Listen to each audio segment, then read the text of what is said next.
All right, working on installing my exhaust. And I believe this is the existing exhaust.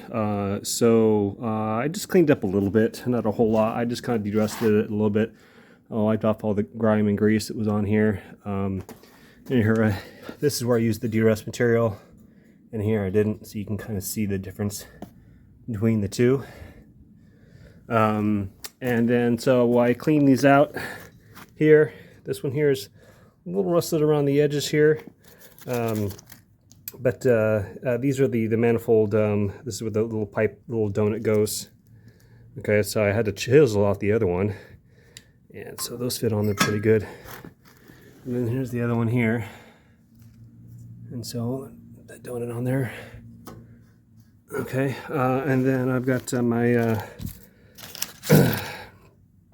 my waste exhaust manifold. I can't remember the name of these things, and the gasket for that. So what I'm gonna do is I'm gonna bring these in and kind of just bring it up to the exhaust manifold and put these on, and then just kind of wire it up in the back. And this is just for now, so that I can when I get the engine started, I'm not spewing all the gross smoke, and quiet it down a little bit when I get it started. That way the engine bay doesn't get all disgusting from all the new engine smoke. And then I'll hook something up to the end of it just to get it out of the garage and control the smog a little bit when I get this working. So again, so I've got all the nuts for it. So there's 3 nuts per side. All right, so this goes on the right side. All right, so it goes in the position, I think it's like that. No, like this, I believe. But I'll show you when we get this installed.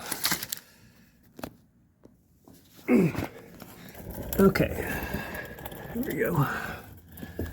Okay, so you can make sure that spring is in the down position, so that when that weight falls down, it opens it up. If I can hold the phone at the same time, turn upside down.